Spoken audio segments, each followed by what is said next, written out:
Dag 1 van onze motortrip België tot Duitsland goed voor 623 kilometer.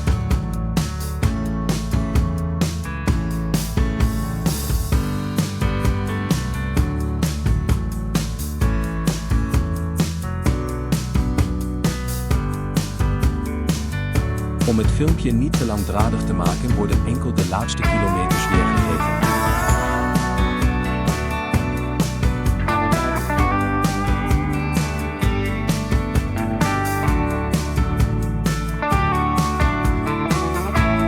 Bijna onze eindbestemming voor vandaag.